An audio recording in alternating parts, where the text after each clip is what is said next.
Good evening. आज एक stereo isomerism का पार्ट नंबर 2 आपको बता रहे। इसका नाम है ज्योमेट्रिकल आइसोमेरिज्म। ये ऑर्गेनिक में भी यूज होगा और इसका कॉन्सेप्ट सेम पार्ट नहीं, कॉन्सेप्ट कोऑर्डिनेशन केमिस्ट्री में भी ज्योमेट्रिकल आइसोमेरिज्म में यूज करेंगे इस हिस्से का। तो स्टीरियो आइसोमेरिज्म में फर्स्ट पार्ट था कॉन्फॉर्मेशन, कंप्लीट कर चुके। नॉट नेसेसरी फॉर 11 स्टूडेंट, 11 के स्टूडेंट देखें या ना देखें फर्क नहीं पड़ता। 12 वाले को और 11 के बच्चों को ज्योमेट्रिकल आइसोमेरिज्म कवर करना है। That is very very important. और याद होगा नेचुरल रबड़ में यूज हुआ था सिस फॉर्म, तो वो चीज आप यहाँ पर सीख लेंगे। और इसमें हम कुछ टॉपिक और एक्स्ट्रा ऐड कर रहे हैं। वो जो जनरल विद्यार्थी हैं, जो मीडियम लेवल के हैं, वो अगर नहीं भी देखें तो कोई दिक्कत नहीं।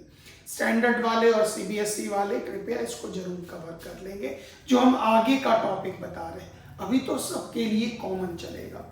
Next, what do you mean by geometrical isomerism? Compounds having same molecular formula, different physical and chemical properties due to different arrangement of atoms and groups in space due to restricted rotation। जरा इसके theory पर चलेंगे। तो हमने इन लाइनों को सिर्फ पढ़ दिया। अब पहले इसके बारे में इसका पूरा पॉइंट आप चेक करें, इसका इंपॉर्टेंस चेक करें, ये कैसे किया गया, तब हम काम करते हैं, आगे बढ़ते हैं। फिर यहाँ पर वापस भी चलेंगे। उन कंपाउंड्स को नाम देंगे ज्योमेट्रिकल आइसोमर्स और इस फेनोमेनन को नाम देंगे ज्योमेट्रिकल आइसोमेरिज्म। अब एग्जांपल यहां पर देखिए। इसके लिए एक बहुत इंपॉर्टेंट कंडीशन था रिस्ट्रिक्टेड रोटेशन। मतलब कार्बन कार्बन के बीच में, याद कीजिए कॉन्फॉर्मेशन में जब कार्बन के बीच में सिंगल बॉन्ड हुआ करता था, देयर इज फ्री रोटेशन, ये घूमता था। जैसे ही कार्बन के बीच में डबल बॉन्ड का फॉर्मेशन होगा, याद कीजिए अब ये नहीं घूम सकता, नहीं रोटेट कर सकता। तो यहाँ पर सबसे इंपॉर्टेंट कंडीशन है जो कार्बन कार्बन के बीच में रोटेशन ना हो, इसके लिए डबल बॉन्ड होना जरूरी है। जो कार्बन कार्बन के बीच में, कार्बन नाइट्रोजन के बीच में, नाइट्रोजन नाइट्रोजन के बीच में, मतलब ऐसी संरचना बनती हो जिसमें कार्बन कार्बन या कार्बन के दूसरे एलिमेंट के साथ या अन्य एटम के साथ फ्री रोटेशन ना हो। ये चीजें डबल बॉन्ड के साथ साथ साइक्लिक स्ट्रक्चर में भी होगा। This is cyclobutane 1 2 3 4 CH2 CH2 CH2। इसमें भी अगर आप देखें तो फ्री रोटेशन नहीं हो सकता, ये बॉन्ड खुल जाएगा, टूट जाएगा, ये बॉन्ड फ्री रोटेशन नहीं हो सकता। तो इस प्रकार का साइक्लिक स्ट्रक्चर वाला कंपाउंड भी आपको किसी भी कीमत पर ज्योमेट्रिकल आइसोमेरिज्म दिखा सकता, अगर वो एक और शर्त का पालन करे। वो क्या? उसकी अलग अलग संरचना बननी चाहिए। मतलब वो अलग अलग टाइप से पाया जाता हो। मतलब जैसे आप इस हिस्से को गौर करें, इस कंपाउंड को आप गौर करें, इसमें कार्बन कार्बन के बीच में डबल बॉन्ड है, उसमें एक तरफ एक एटम है, दूसरी तरफ दूसरा एटम है, फिर यहां भी एक एटम और यहां दूसरा एटम है। अगर डबल बॉन्ड को इस तरह भी लिखा गया हो तो आप डबल बॉन्ड को सेंटर कर लें। तो अगर डबल बॉन्ड को आप सेंटर कर लें तो आप गौर करिए, इधर के एटम डिफरेंट है, इधर के एटम डिफरेंट है, ये दोनों ग्रुप अपोजिट साइड है, ये दोनों अपोजिट साइड है। तो कम से कम एक ग्रुप भी अगर अपोजिट साइड हो जाए तो ऐसे ज्योमेट्रिकल आइसोमर को नाम देंगे ट्रांस। ट्रांस मतलब अपोजिट। नेक्स्ट आइए, अगर कार्बन कार्बन के बीच में ये है डबल बॉन्ड, अगर इस तरफ के ग्रुप को आप कंसीडर करें तो ये दोनों ग्रुप सेम हो गया, या इस तरफ को कंसीडर करें तो दोनों सेम हो गया। कम से कम एक तरफ भी सेम हो जाए दूसरा अलग हो सकता, कोई दिक्कत नहीं,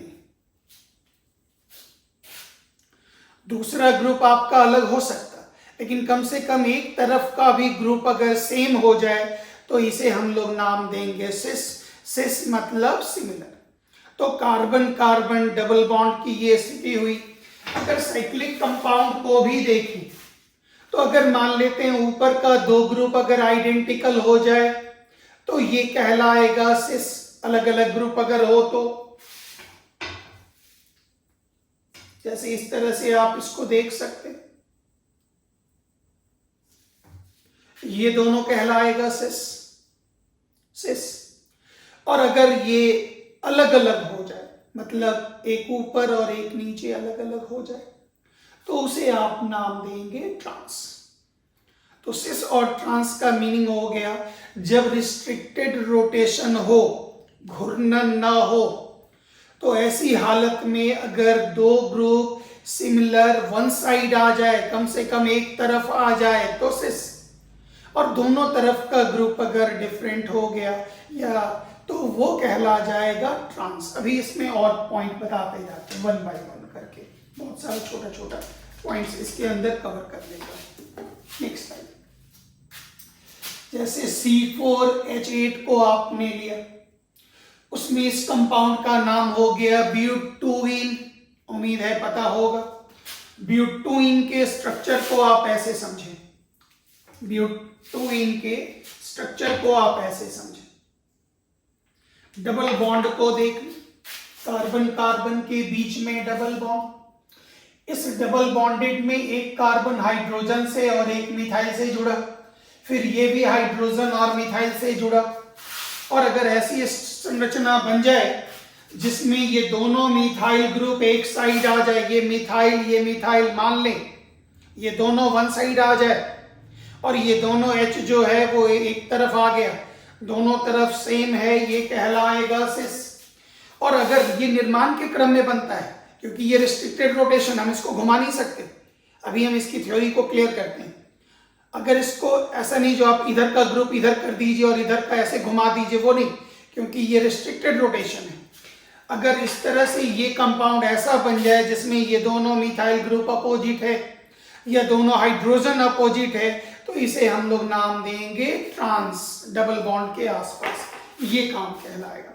और ये जो दोनों कंपाउंड है ये इंटर कन्वर्टेबल नहीं है, आप नहीं कन्वर्ट कर सकते। मतलब ये अगर ट्रांस है तो ऐसा नहीं जो आप इसको घुमा दीजिए और ये ऐसा बन जाए और ये सिस बन जाए, ये नहीं संभव है। मतलब ये दोनों कंपाउंड इंटर कन्वर्टेबल नहीं है, ये कन्वर्ट आपस में नहीं होगा।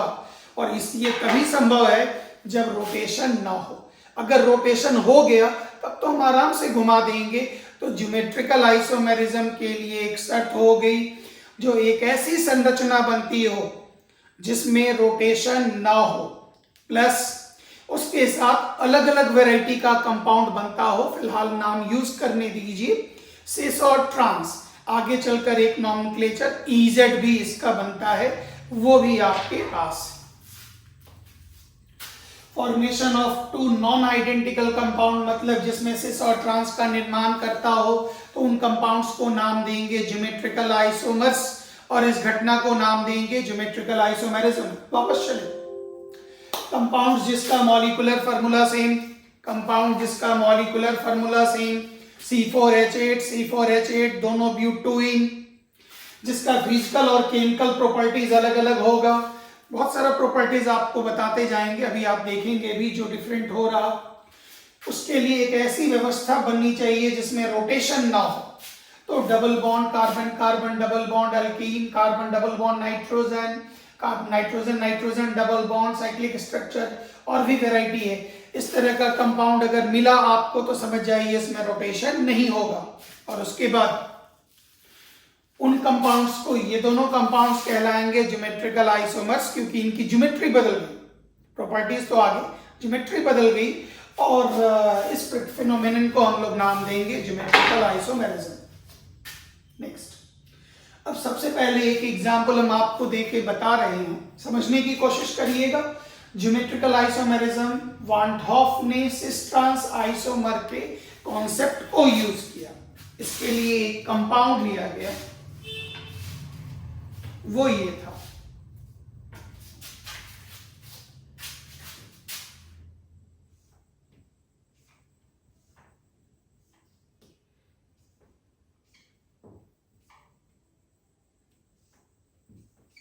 हमने एक कंपाउंड ले रहे, पैक करके लेने दीजिए, ये कहलाया मैलिक एसिड। ध्यान दीजिएगा, स्पेलिंग गौर करिएगा, ये कहलाया मैलिक एसिड, एक कंपाउंड। स्ट्रक्चर तो मॉडल तो हम बनाए अभी बैठ के, बट इट इज बिट बल्कि, ये बड़ा हो गया। ध्यान से देखिए, समझाने की कोशिश करते हैं, गौर करिएगा। ये हो गया कार्बन, समझ में आ जाएगा, this is carbon, C double bond OOH, C double bond OOH, there is hydrogen, there is OH group, hydroxy group, फिर carbon HH, carbon HH, CH, OH, C double OH carboxylic, C double OH carboxylic, name हो गया malic acid. इस carboxylic acid C double OH को, क्योंकि बल्कि हो रहा, बड़ा हो रहा, तो इसको हम छोटा करते हैं, पूरे को हमने डिटैच किया, इसके जगह पर हमने ये डाल दिया, इसको समझ लीजिए ये हो गया C डबल OH, ताकि छोटा दिख जाए आपको। फिर इस पूरे को भी C double bond OOH carboxylic acid remove करके मॉडल को छोटा बना रहे हैं।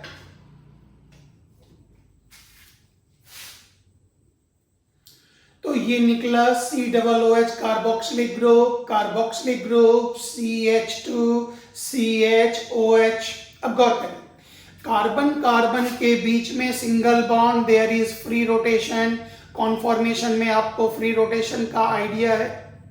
अब इस कंपाउंड से एक बार वान हॉफ ने पहली बार इस ज्योमेट्रिकल आइसोमेरिज्म कॉन्सेप्ट का यूज इसलिए किया, तो इस कंपाउंड से के हाइड्रोक्सी ग्रुप से H को कंबाइन करके वाटर को रिमूव करना था।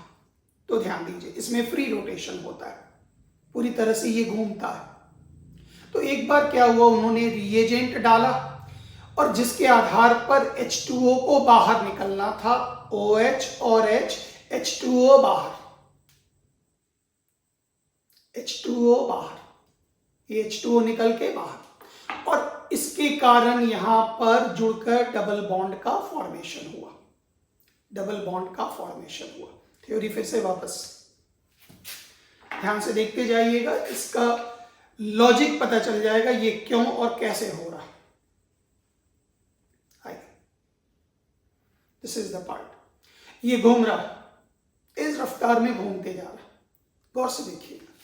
जैसे ही हमने रिएजेंट डाला, इससे वाटर बाहर निकलना था, तो जैसे ही वाटर बाहर निकला तो ये घूम रहा, तो ये एक हाइड्रोजन के साथ ये तुरंत जा करके वाटर बन के बाहर निकल गया और यहाँ डबल का फॉर्मेशन किया।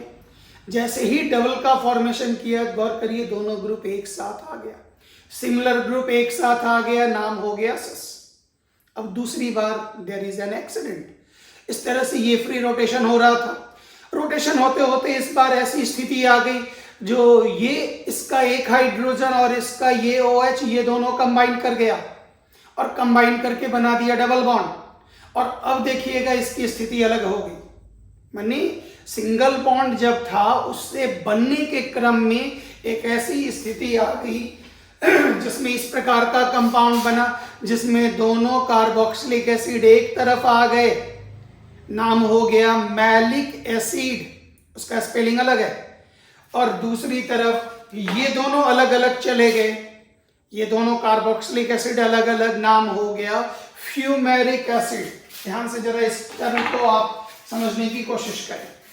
बस ये फ्री रोटेशन हो रहा, फ्री रोटेशन के क्रम में एक बार ये H और एक बार ये OH हटा, जैसे ही हटा तो ये स्ट्रक्चर ये बना,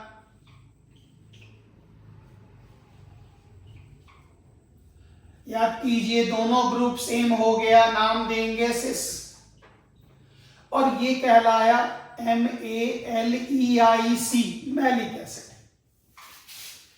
अब गौर करिए, अगर ये और ये हाइड्रोजन हट के ये घूमते वक्त अभी तुरंत मॉडल से समझाए तो ये एक ऐसा कंपाउंड बन गया,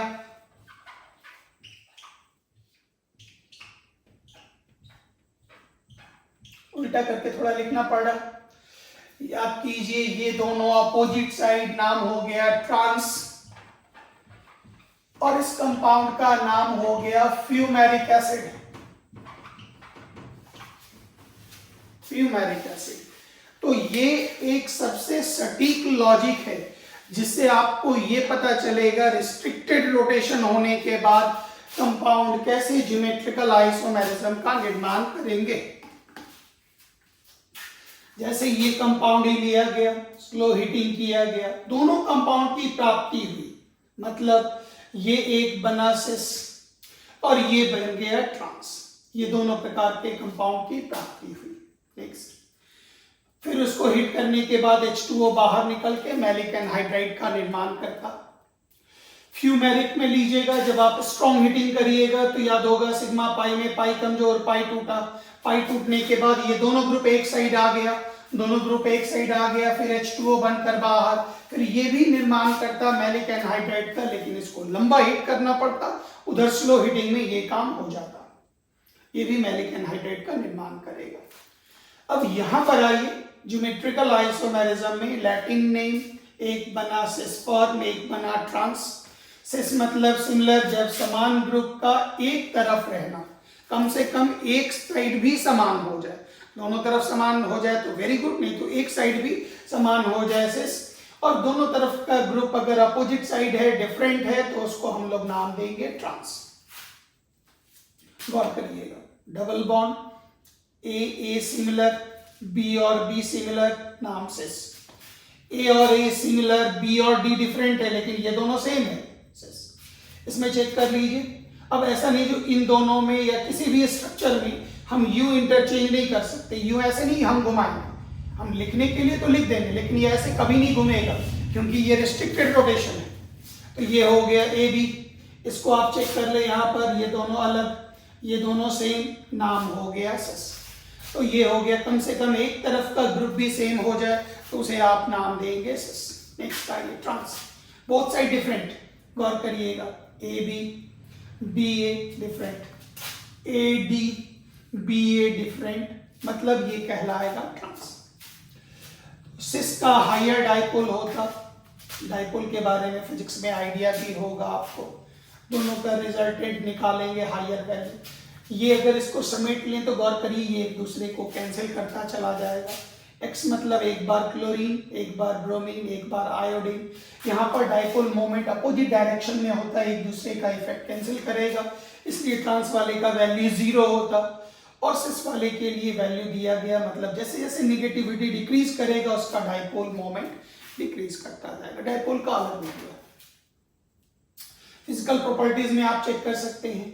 सिस वाले में क्या होता है, तो सिस वाले में याद कीजिएगा दोनों ग्रुप एक साइड, ट्रांस वाले में पैकिंग मजबूत होता है, अपोजिट साइड है, ग्रुप अलग अलग है। जैसे अगर ट्रांस है तो दूसरे मॉलिक्यूल को आप देंगे तो वो इससे मजबूती से पैक होता जाएगा, नतीजा उसके मेल्टिंग पॉइंट का मान हाई होता जाता है। ज्योमेट्रिकल आइसोमेरिज्म के लिए सिस और ट्रांस दोनों फॉर्म का बनना जरूरी है, दोनों का दोनों बनेगा तभी ज्योमेट्रिकल आइसोमेरिज्म होगा। अगर सिर्फ सिस ही बन जाए या सिर्फ ट्रांस ही बन जाए तो वहां पर ज्योमेट्रिकल नहीं होगा। सिर्फ ट्रांस में आगे जाकर एक नाम मिला, वो कहलाया इजेड नॉमेनक्लेचर। गौर करिएगा, नो ज्योमेट्रिकल आइसोमेरिज्म फॉर्म जिसमें कार्बन कार्बन के बीच का चारों ग्रुप समान हो जाए, जिसमें चारों का चारों ग्रुप समान हो जाए तो गौर करिएगा ये दोनों बराबर, ये डबल बॉन्ड, ये दोनों बराबर सिस। अगर इसको आप अगल बगल भी अलट पलट भी कर दें तो याद कीजिए सिस ही बनेगा। अगर तीन ग्रुप भी बराबर हो जाए, मान लेते हैं एक दूसरा ग्रुप मिथाइल और ये बीच में, दोनों के बीच में डबल बॉन्ड बन रहा, नाम हो गया प्रोपीन, नाम ये मिथाइल प्रोपीन, तो गौर करिएगा ये हो गया सिस। अगर सोच लीजिए, अगर बनने के क्रम में ये मिथाइल अगर इधर ये H इधर आ जाए और ये मिथाइल आपका इधर आ जाए, तो याद कीजिए ये तो डिफरेंट है, लेकिन ये दोनों बराबर हो गया, मतलब सिस, खाली सिस ही बन रहा। इसका मतलब किसी भी डबल बॉन्ड वाले हिस्से में अगर चारों ग्रुप बराबर हो जाए या 3 ग्रुप बराबर हो जाए, वो किसी भी कंडीशन में ज्योमेट्रिकल आइसोमेरिज्म नहीं दर्शाएगा। No geometrical isomerism. और एक और वेरी वेरी इंपॉर्टेंट पॉइंट, अगर डबल बॉन्ड वाले कार्बन पर अगर 2 एटम सिमिलर हो जाए, 2 ग्रुप समान हो जाए, ध्यान दीजिएगा, this is very very important जज करने के लिए। डबल बॉन्ड वाले में या साइक्लिक वाले में ट्रिपल बॉन्ड एसिटिलीन में मत लीजिएगा, क्योंकि वो 2 तरह की संरचना दिखा ही नहीं सकता। क्योंकि याद होगा अल्काइन में कार्बन का हाइब्रिडाइजेशन sp आकार लीनियर एक ही प्रकार की संरचना बनाएगा। तो अगर ये दोनों ग्रुप आइडेंटिकल हो जाए, A हो जाए, B हो जाए, D हो जाए, F हो जाए, कुछ भी, अगर एक कार्बन जो डबल बॉन्ड या साइक्लिक स्ट्रक्चर या और भी नेचर का भी आगे बताते हैं, तो अगर दोनों आइडेंटिकल हो जाए तो याद रखिएगा वो ऑर्गेनिक कंपाउंड कभी भी ज्योमेट्रिकल आइसोमेरिज्म नहीं दिखाएगा। नेक्स्ट, जैसे एक कंपाउंड का नाम क्रोटोनिक एसिड, याद कीजिए CH3CH double bond CH COOH, नाम क्रोटोनिक एसिड। इस डबल बॉन्ड को सेंटर करें, ये कार्बन हाइड्रोजन और मिथाइल से जुड़ा, हाइड्रोजन और कार्बोक्सिलिक एसिड से जुड़ा, तो ये दोनों हाइड्रोजन इस जगह पर आइडेंटिकल है, ये कहलाएगा सिस बॉन्ड, नाम हो गया आइसोक्रोटोनिक एसिड। और इस जगह पर चेक करें, अब इसको इंटरचेंज आप नहीं बदलिएगा, वो खुद ब खुद बनता। अभी मॉडल से समझाए जो ये जो हम बदल रहे हैं ये हम नहीं रोटेट कर सकते, क्योंकि ये रिस्ट्रिक्टेड रोटेशन है, ये कभी नहीं घूमेगा। तो ये बनने के क्रम में, सिंगल बॉन्ड से डबल बॉन्ड फॉर्मेशन के क्रम में ये एक ऐसी संरचना बना देता जिसमें ये दोनों ग्रुप अपोजिट साइड है। याद कीजिए ये क्या कहलाएगा, ट्रांस। नेक्स्ट आइए, सिनेमिक एसिड, कुछ नहीं, पिछले ही एग्जाम्पल को गौर करिए, बस इस मिथाइल के जगह पर ये कॉमन नेम याद रखिएगा, यूपिक तो आता ही होगा, कॉमन याद रखिएगा। फिनाइल डाल दिए, गौर करिए दोनों सिमिलर हो गया सिस बॉन्ड, और यहाँ पर ये दोनों डिफरेंट, बस ऐसे इंटरचेंज करना है, H को इधर लिख दीजिए, कार्बोक्सिलिक को उधर लिख दीजिए, वो कहलाएगा ट्रांस। और ये घूमेगा नहीं, हम पहले ही कह चुके हैं, मॉडल से हमने पहले ही बता दिया, जो डबल बॉन्ड के निर्माण के क्रम में there are 2 possibilities, 2 type of structures, ये 2 प्रकार की संरचना बन सकती, इसलिए एक कहलाएगा सिस और एक कहलाएगा ट्रांस। इथीन और प्रोपीन अभी तुरंत बता दिए, इथीन का चारों हाइड्रोजन बराबर होता, वो कभी भी ज्योमेट्रिकल नहीं दिखाएगा। आपको पकड़ना ऐसे, जिस कार्बन पर 2 एटम बराबर हो जाए, 2 ग्रुप बराबर हो जाए, जो डबल बॉन्ड बना रहा है या रिस्ट्रिक्टेड रोटेशन कर रहा, दोनों बराबर हो जाए, समझ जाइए वो किसी भी हालत में ज्योमेट्रिकल आइसोमेरिज्म नहीं दिखाएगा। अब इस जगह पे आइए, ब्यूटूइन में ये दोनों ग्रुप बराबर नहीं है, ये भी बराबर नहीं है, दोनों सिमिलर साइड आ गया, नाम हो गया सिस ब्यूटूइन। और ये दोनों अपोजिट साइड आ गया, नाम हो गया ट्रांस ब्यूटूइन। इसको ले लीजिए 1,2-डाइक्लोरोइथेन, नाम हो गया 1,2-डाइक्लोरोइथेन, दोनों H दोनों Cl वन साइड है, ये कहलाएगा सिस 1,2-डाइक्लोरोइथेन। ये दोनों अपोजिट साइड आ गया, ये कहलाएगा ट्रांस 1,2-डाइक्लोरोइथीन, इथीन। इस जगह पे आई, ये तो अभी तुरंत बता दिए, कोड पर भी यहाँ लिखा हुआ, मैलिक एसिड एंड फ्यूमैलिक एसिड, एक हो गया सिस फॉर्म और एक हो गया ट्रांस फॉर्म।